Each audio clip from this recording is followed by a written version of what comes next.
Welcome to Session 7, The Rise of Substance Abuse. I'm your moderator, Trish Mahaffey. I'm a reporter with the Gazette. I cover state and federal courts and provide live coverage of trials from the courtroom. During this session, we're going to discuss overdose prevention, treatment, policy issues, and trends. We'll also be taking questions from the audience, so please send those to us.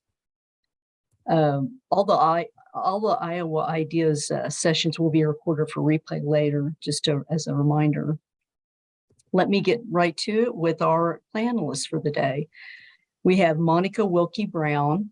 She is the Opioid Response Grants Director with the Iowa Department of Health and Human Services.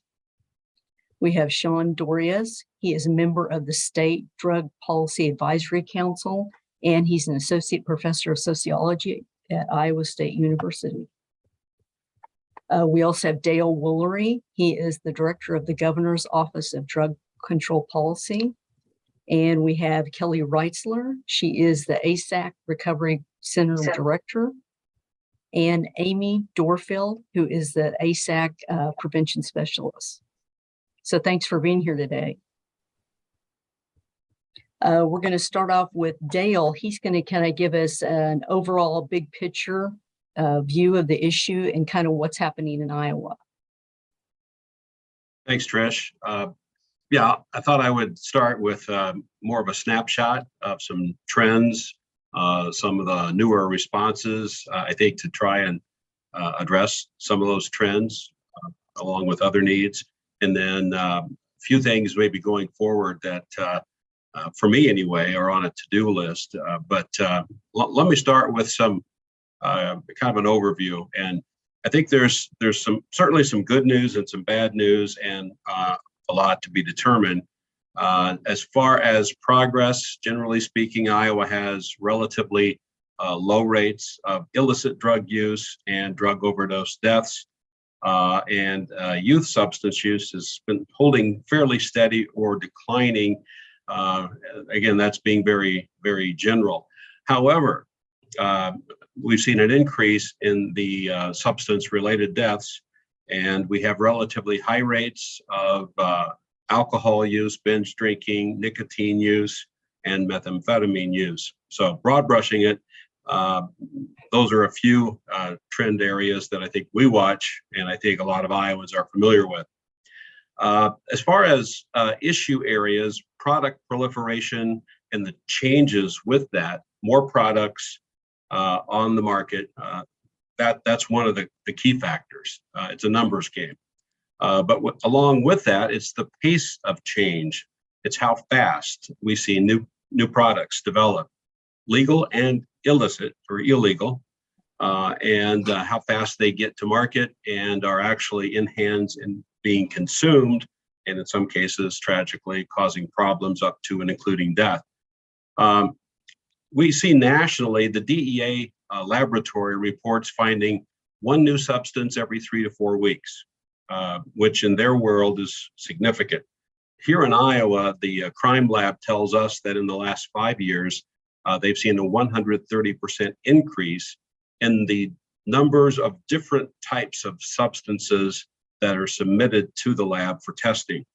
And most of those are synthetic in nature. There's kind of a transformation occurring with the illicit substances, where more and more tend to be synthetic because they're easier and cheaper and faster to make and transport with less risk as far as getting them smuggled in or moved from one place to another. But we still have the organic types of illicit substances with us as well. Fentanyl is the kind of case study right now where we have illicit fentanyl, the non-pharmaceutical variety, and then we have fentanyl analogs, which are chemical knockoffs, spin-offs, if you will, and a lot of other synthetic opioids that are like that and may or may not be as powerful. Nitazines, as an example, are another variety of synthetic opioids that can be equally powerful and therefore equally deadly. And so whether that's occurring in pure form, relatively speaking, or if it's mixed or used to lace something else, mixed with other substances, or put into fake or counterfeit pills, it all is potent. And that's one of the other areas that we're seeing. I think that as a general trend, the potency of a lot of addictive or intoxicating substances that can cause issues for health and public safety reasons, the potencies are going higher and higher. And it's something that you might take for granted, might be a duh thing, but I think we don't really think about it or deal with it as something that's higher in octane than the stuff we were talking about 2 to 5 years ago. We also are seeing more polysubstance use, whether that's a function of being able to detect that better now, or if it's really more of the polysubstance use, might be both. And that's two types. One where substances are being used in mixture, and others where you have people who might use substances in succession. And any way you cut it, the cumulative effect may not be good for individuals who are engaged in that behavior. Policy changes, when we talk about changes and trends, there's plenty happening there. And whether it's access to alcohol because of pandemic limitations, or if it's what do we do with marijuana? Is it illegal? Is it legal? Is it somewhere in between? Is it good as a medical product? And if so, how? And exactly what do you mean? And what about the agricultural sector? So the marijuana issue has become very nuanced, and that makes it complicated. And there's a lot we still don't know. But that's another example. And hallucinogens are coming on board now, kind of in a similar vein, where the FDA has clinical trials underway to try and ascertain whether psilocybin or the mushrooms might have medicinal or therapeutic value for things like PTSD. And with some of this, I think the jury is out. We have to be patient. We have to let the science lead. At least that's my hope. And then we can follow the science. And again, it may not be a simple yes, no, good, bad, legal, illegal type consideration, although that's where a lot of discussions go. Many cases, it's going to be a third or fourth choice. The pandemic is another factor that I think affects a lot of what happens in the area of substance use in Iowa. The stress that came along with that, extra stress, is still with us, I think. Others can address that probably more precisely. And it also impacted access to services and help. And I think we're still learning from that experience. Telehealth being one of those areas that saw a big change. And then we have more substance-related deaths. I think we're counting more, but we're truly having more. So even though we are relatively low on the radar as far as our illicit drug use and our illicit overdose deaths, the numbers are rising as it relates to the overdose deaths, as well as the alcohol-related deaths. The alcohol deaths take into account more than poisonings and tend to skew older, whereas we're seeing skewing going younger with the drug overdose deaths. So I think over the last couple of years, we saw a 120% increase in Iowans under age 25 dying of a drug overdose. So some of that speaks to some of the other variables I've just mentioned. That's a quick snapshot of some of the, I think, high water or high level things that we're watching as far as some of the responses in reaction to some of that and other things. It's an all hands on deck kind of time as it relates to preventing substance use in the first place, especially among our youth. Foundationally, I think it's really important that we have parents, family members, youth influencers, whoever they may be, engaged, listening and talking, and I think monitoring. We also need more substance use intervention pathways and pathfinders. As I travel the state, more and more I hear about the importance of what I would call navigators, but these are people who can connect people who need help with people who can provide the help. And I think maybe there's been an assumption that that just happens, and maybe it should, but it's not, and not in all cases. And so I think we need more ways to connect Iowans with the help that they might need. And I think that involves intervention. And there are a few areas where we've seen a ramping up of intervention efforts. An example would be early diversion or deflection to treatment involving law enforcement, prosecutors, up to and through the criminal justice system to include our problem-solving courts. But a lot of the emphasis right now is on pre-jail, pre-charge, or pre-arrest diversion, getting people into treatment if they are drug affected or in need of help, and if they're lower risk. Co-response teams, we're seeing more communities have law enforcement teaming with mental or substance use disorder professionals, counselors, treatment professionals who can help de-escalate situations and maybe get somebody to treatment instead of jail. We're also seeing the blossoming of access centers. Not every community or region has them, but we have, I think, 7 in Iowa right now. They're developing to essentially serve as portals for people who need help to get help. And in a lot of cases, it might be law enforcement who will hand an individual off to an access center.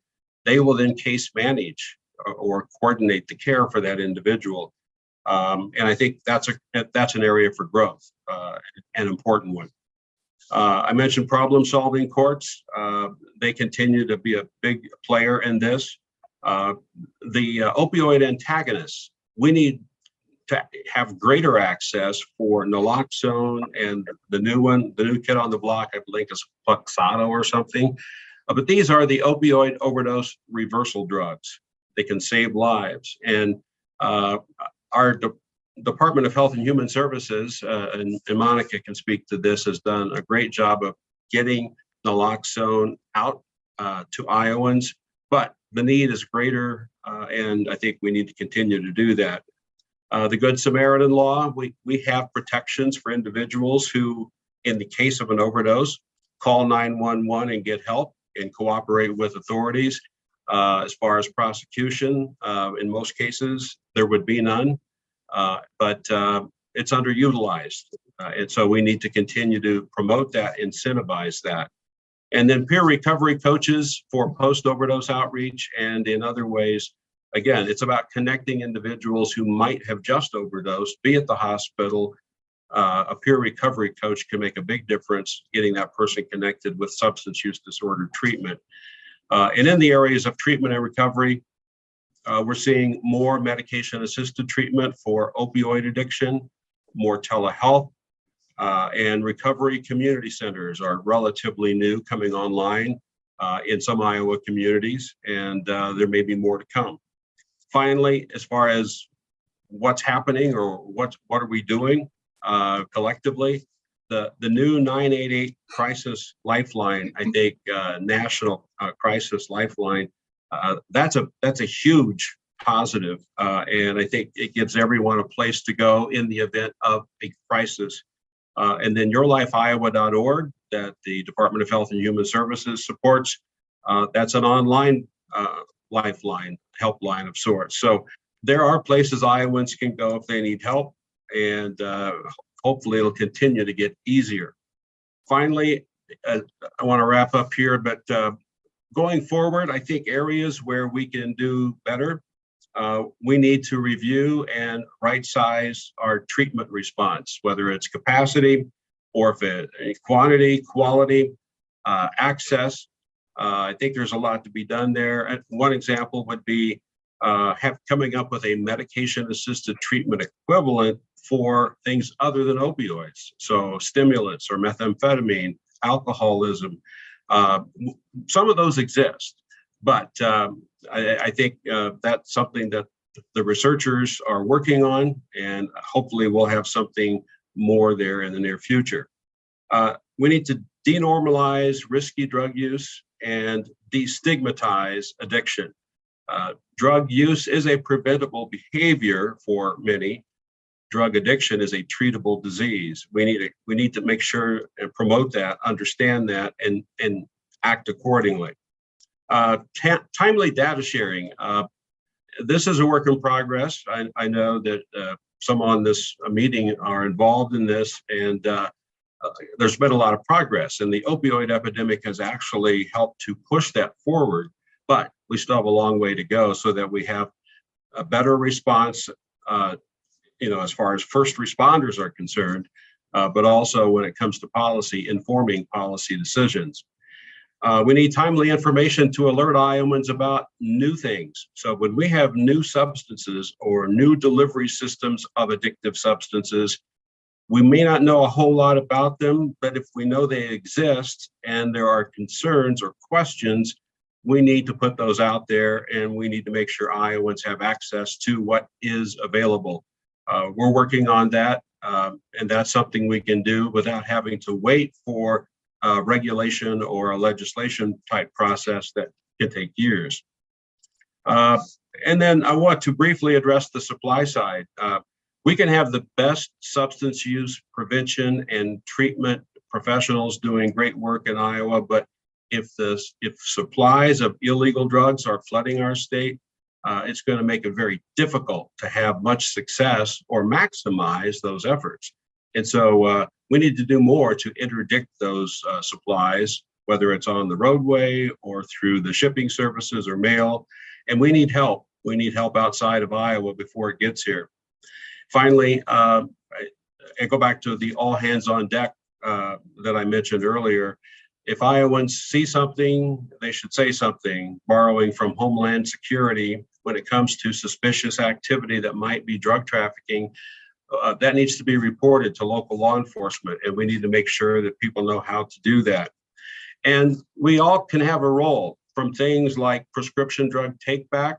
The next National Prescription Drug Take Back Day is coming up, October 29th, I believe. That's something we can virtually all have a hand in. Talking with children, grandchildren, nieces and nephews about the dangers of drugs, that actually can have an impact on a lot of people. So there's a lot that we need to be doing, that we can do, and there's a lot that's actually going on. I'm going to stop there, but hopefully that paints the picture a little bit about what's going on in Iowa.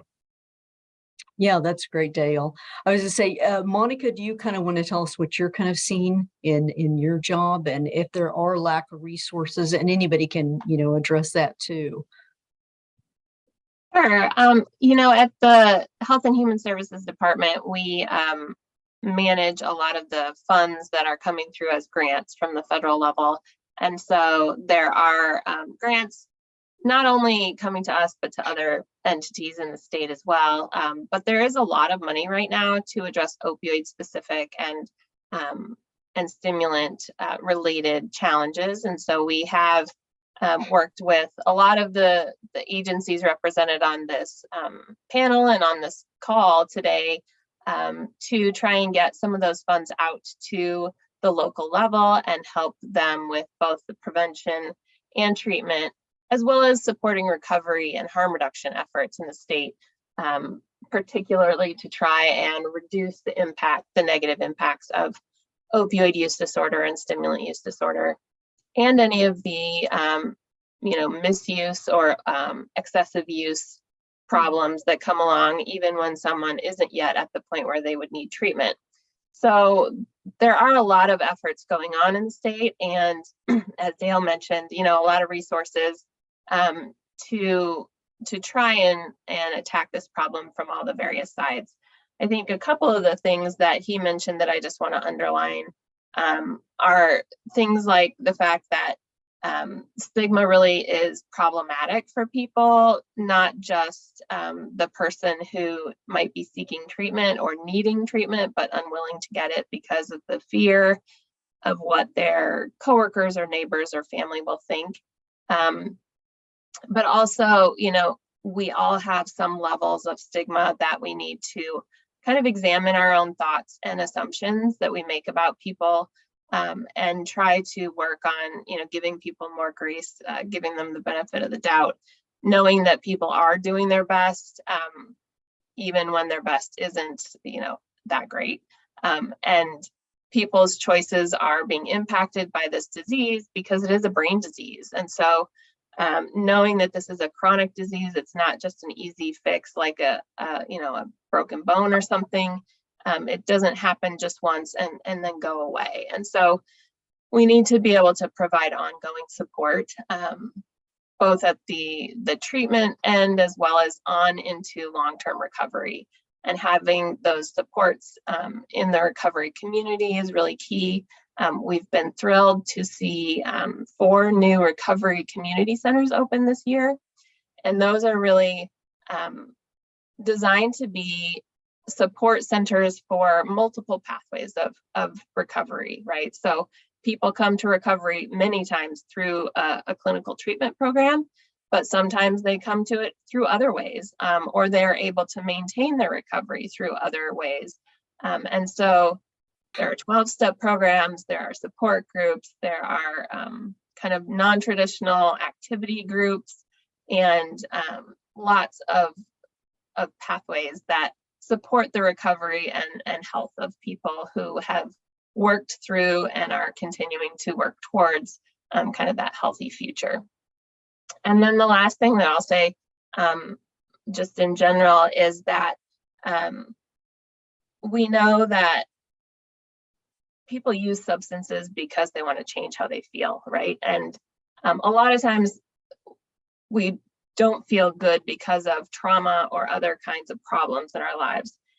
And if we haven't been taught healthy ways to deal with those adversity and difficult times, then substances seem like a really easy and smart answer because they're quick, they take effect, and they do in some ways work, right? They do change, at least for a short time, the way a person feels.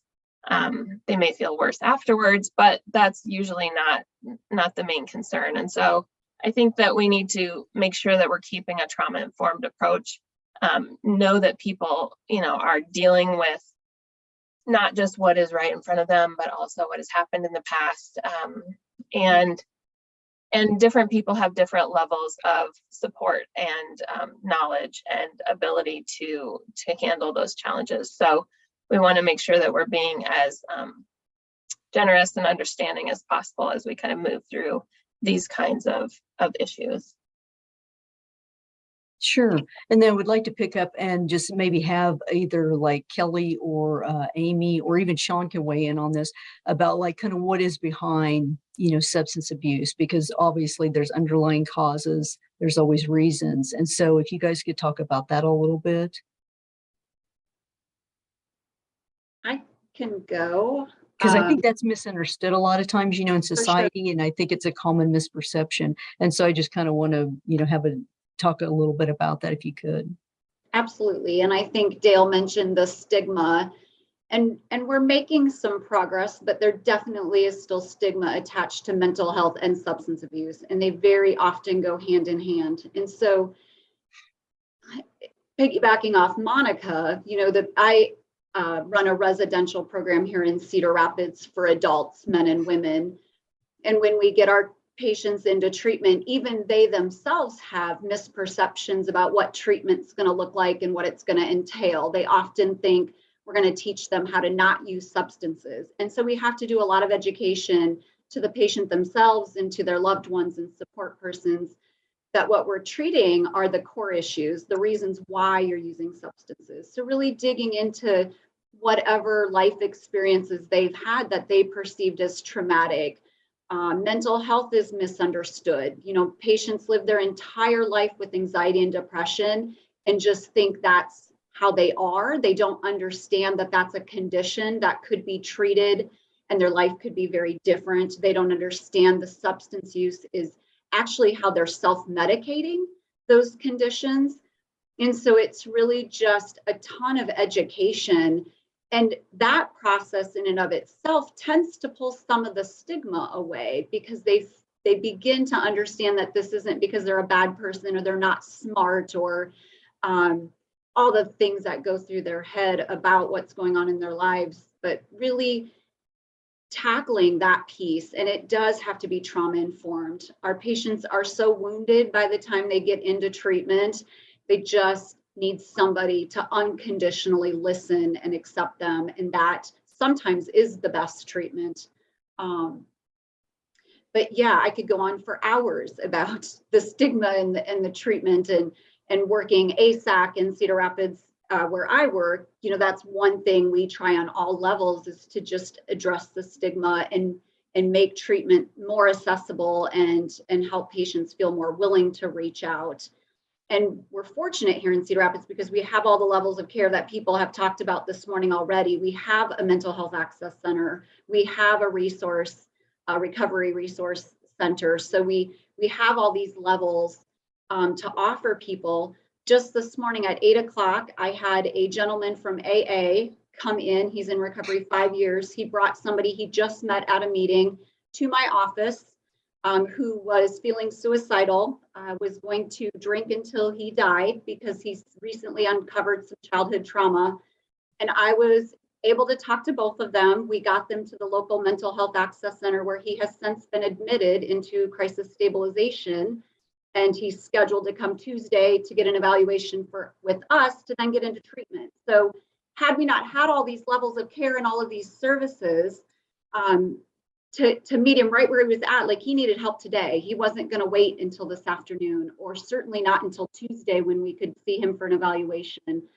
So the resources are there. It's just really getting the education out so people know how to grab a hold of them when they need them and when they're ready.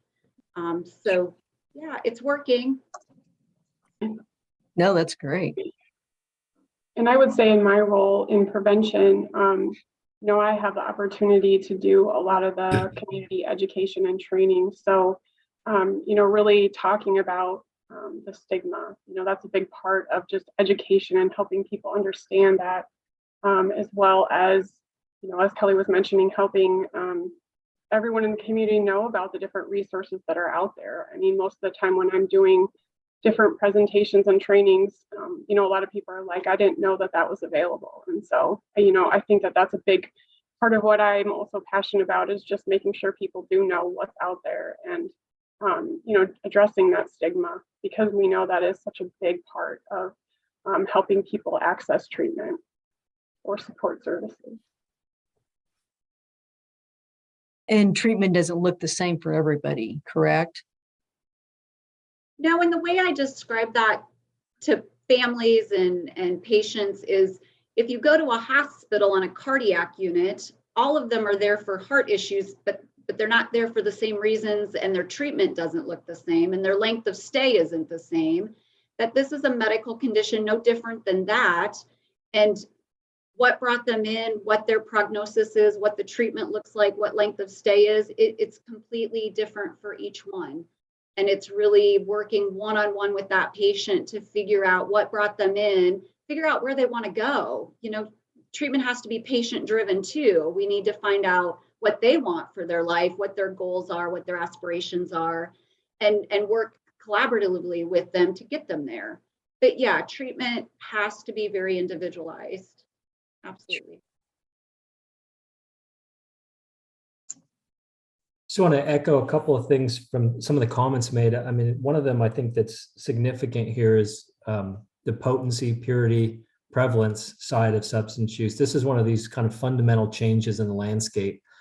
Here in Iowa, we had a fairly substantial methamphetamine epidemic back in the early 2000s, but that was a different chemical profile. And these days, as Dale mentioned, it's a much different chemical. These synthetic versions are much, much more powerful, whether it's opioids or stimulants, cannabis, alcohol. At every level, things are more potent. Young people that are drinking, they're more likely to be drinking liquor than beer and wine. At every level, those are substantial changes. And it challenges our old model. The old model built on less potent substances is not always effective. And we're seeing this in a whole bunch of areas. We've got some treatment folks on here, and we know it's harder to treat methamphetamine these days. The detox time is longer. It's tougher to get people stabilized and get them to a place where they're ready for treatment because of the potency, the chemical potency. And so as we talk about things like stigma, we have a model that we, as we think as a society, certainly here in Iowa, as we think about substance use, we want people to avoid harmful substance use. And there's a way of thinking that it's about strength of will, but the chemical potency is so much more powerful than anything we have dealt with. It's not so much a story about, are you strong enough will to be able to manage your use? It's the chemicals they're tough, they're potent. And we do need some new models of treatment. We need some new models around interdiction and things, because it is a different landscape. Absolutely. And I would speak on the treatment side of that. I've been in my position 23 years, and the patients we saw 23 years ago and the patients we see today are much more ill with mental health symptoms, with psychotic, hallucinatory symptoms. And you're right, just stabilizing them, we're getting to about the end when, you know, it's time, typically the treatment is ending and we're just getting them to a good baseline. So it has changed the process of treatment and the focus of stabilization, and just many more physical complications when they come in, you know, more liver disease, more hepatitis, HIV, more just chronic kind of health things. So treatment becomes, you know, really important, just case managing all of that, figuring out what those major needs are to get them well, and then tackling the others. But yeah, it's much more complicated for sure. Have there been any things that have worked, that have proven to work when reducing the stigma of like mental health and substance abuse? I think it's just talking about it, right? I mean, we don't talk about things because, you know, they're uncomfortable. And so the more that you can just talk about it wherever you go, it will eventually, I think, spread. You know, here locally, we had a board member who addiction touched his family in a very devastating manner, but he went on a 50-state tour to change the narrative of mental health and substance use. And so it's things like that I think will eventually continue to spread, but just normalizing it. I mean, we don't not talk about cancer, we don't not talk about diabetes, that we have to just start talking about this, and it's making it okay. And we have to be kind of the champions on that, and just hope that it continues to spread. But even within our own families, you know, there's those conversations that have to take place, is my opinion. Some of these other panelists can give theirs. Sure, agree. yeah, and I want everybody to weigh in on that. Yeah, I would echo that as well. I mean, I think, you know, again, with working in prevention, I do have that opportunity to really, you know, talk about it and get that information out, and have sometimes those hard conversations, but also leading with compassion and helping people, you know, understand, you know, we only know what we know. And so starting to challenge some of maybe what we know and looking at it in a different way. And I feel like, just because I have been working in this field now for a number of years, I do feel that there is definitely a shift that's going in the positive direction. You know, people are talking about it. It is something that, you know, it just seems like more people know about it and understand that this is a need. And I just think that is such a big part of it, and I'll keep talking about it for as long as I can. I think one of the key things with stigma is helping people understand that, you know, this is a medical diagnosis. And we used to think, you know, before we had the science and the research to show like that the brain is actually affected by substance use, we often thought like, oh, those are just bad people, right? Or those are just like bad families or bad choices, or whatever the kind of moral judgment that we always had on addiction and the people that it affected. And we know from tons and tons of research now and ongoing scientific research that it is a condition like many others. It's just invisible to kind of the naked eye. And so anytime, and that's a lot of times why, there's stigma with mental health conditions as well, because it shows up in behaviors, problematic behaviors, and it doesn't mean that people are not responsible for their actions, but knowing that their actions are often, motivated or triggered by a lack of, chemical balance in their brain, or their reaction to triggers of trauma and things like that, help people to understand that these are not just bad people, who are acting out and that need to just be locked up or punished. It's not, our science has taken us far beyond that perspective, and hopefully we can continue to help people change those ideas if they haven't been made aware of the science yet. And I know that, I do think that the opioid epidemic has given us an opportunity to work on this. And I think I've seen some movement, even though we've got a long way to go. And that's in part, maybe it's artificial, but I think it's because there's kind of a broad perception that an opioid addiction often is accidental. Monica was just explaining, what it really is. But I think there's a perception that any of us could become addicted to opioids if we were given a pain medication and things went sideways.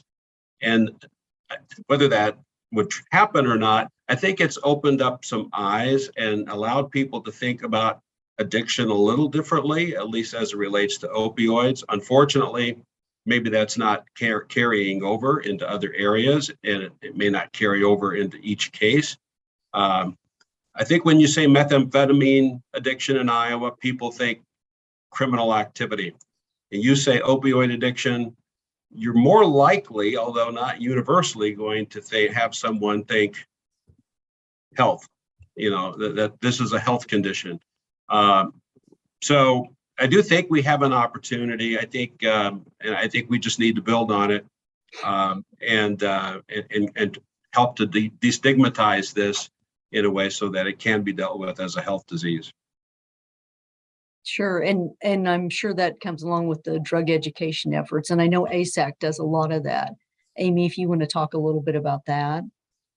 Yeah, I mean, we have a variety of different programs we do in prevention and trying to reach all ages and all stages, because we know that everyone is touched by this and needs to be aware of different things. Some of the work that we're doing, of course, is with youth, because we know that if we can prevent youth from starting, we can help, with a lot of what we see on the other side of it. And so some of the work that I've been a part of is with, a lot of the vaping information education and working with students in the schools who are, positive role models, peers who are trying to get the message out to their peers about being safe and harms around those things. But we also have all sorts of different education and programs to reach all ages.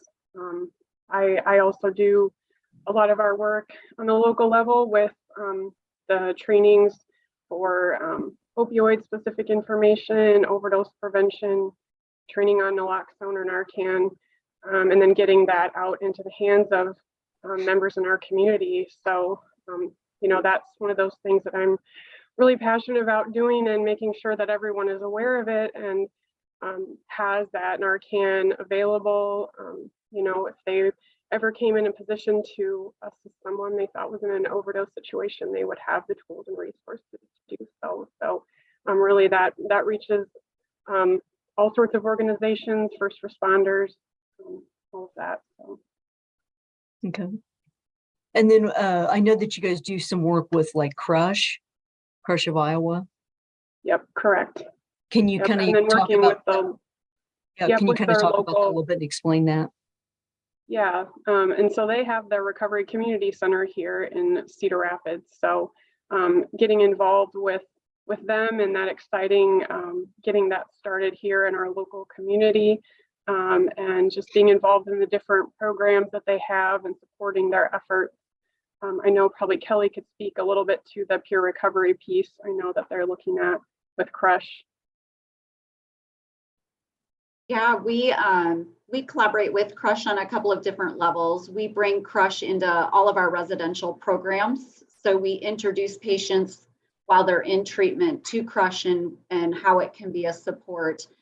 And then we're also working with them on establishing peer recovery coaching within our treatment programs. It's something we're super excited about.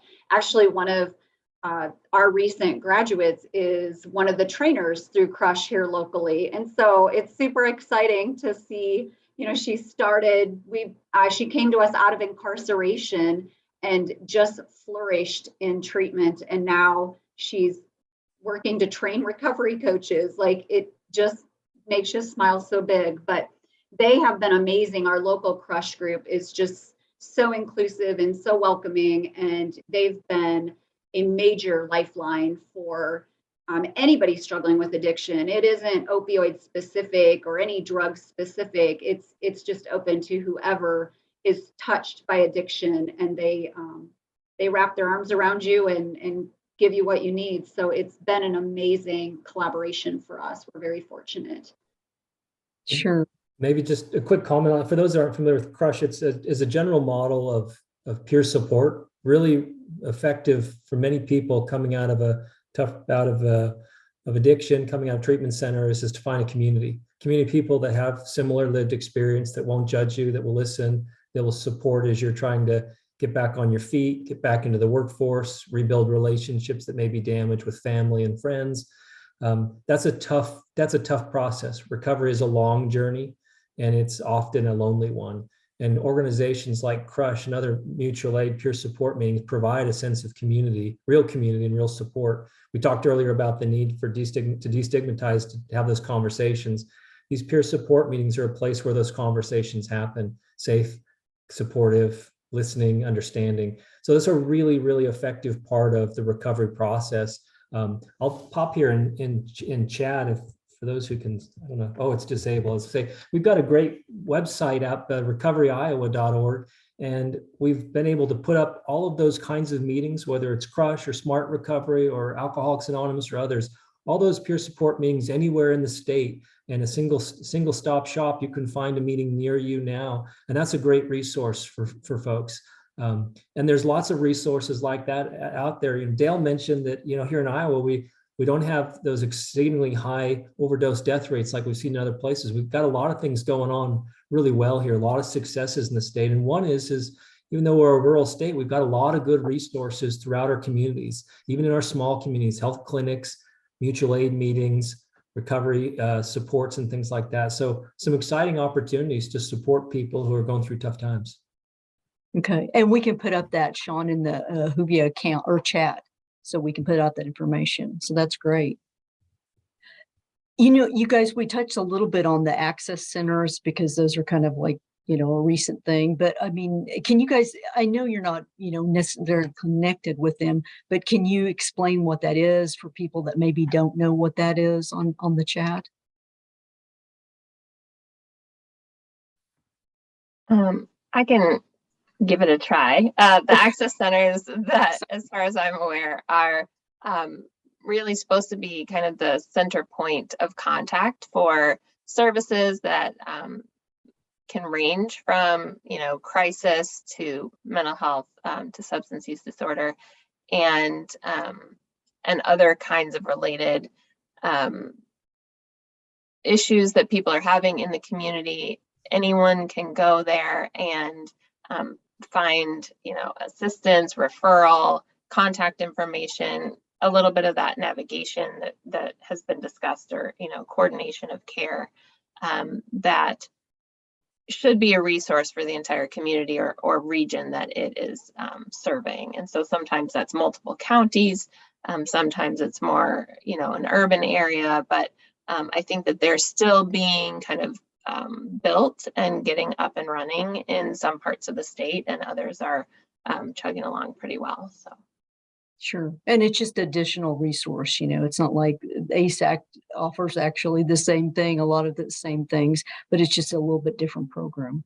Yeah, one of the important functions of the access centers, when they work as they're designed, and as well as they do fill a gap that a call comes in, there's someone on the street that's behaving odd, phone call comes in, police come out, they find someone in duress, not clear, is this a mental health issue?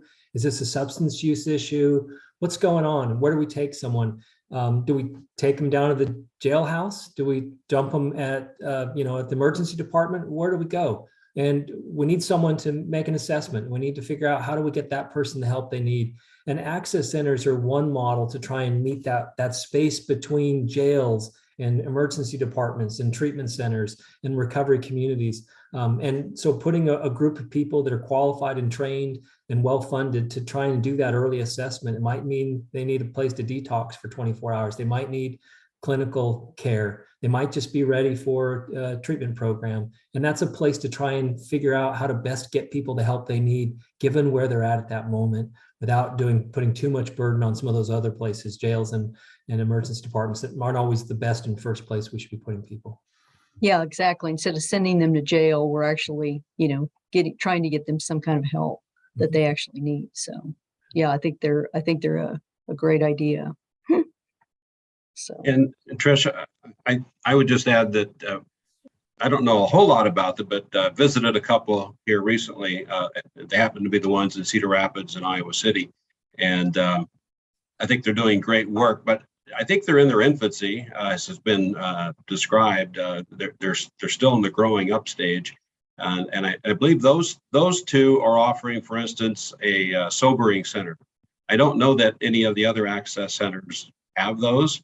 I understand there are some funding challenges. And that's part of that new model I think Sean was referring to, is that some of the insurance reimbursement rates or payments were based on how we used to do things or what we needed to do.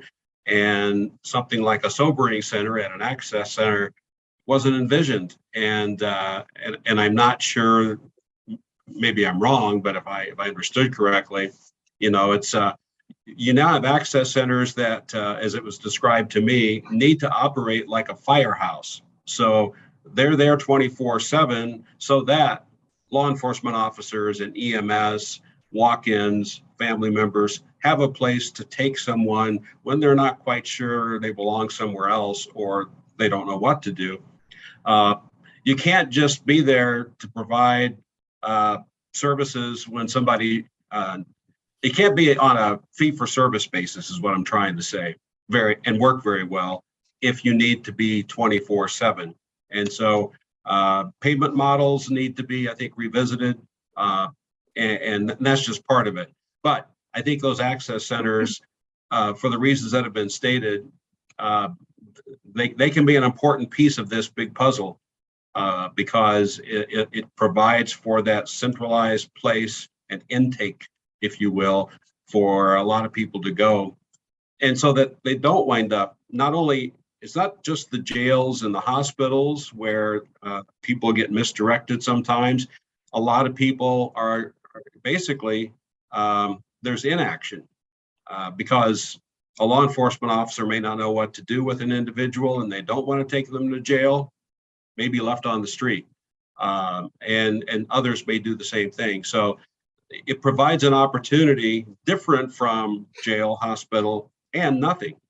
And I think that's really important. And I think it's not the only place, but I think it's one of a growing number of places that will provide that doorway to help.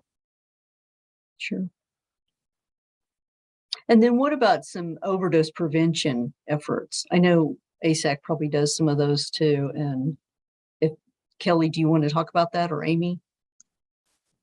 I mean, yeah, I can mention.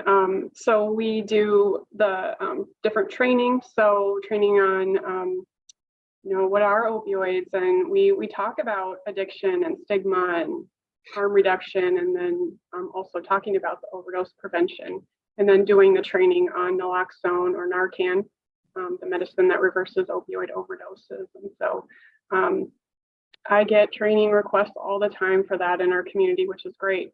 And then also just helping, organizations or individuals know how to access naloxone if they want to have it for their organization, or maybe individuals in the community, somebody might have a family member that they're concerned about. And so letting them know how they can access them at the pharmacies or through the telenaloxone program that's available. So we do a lot of that education and covering all of our counties that we serve, as well as with first responders as well too. So working with our EMS and law enforcement and providing those types of trainings and access to naloxone as well. Okay. And we're getting near the end of our time, but I just wanted to say, to put it out there to see if anybody else wanted to bring up something else that you wanted to discuss that we hadn't. That would be important to tell people.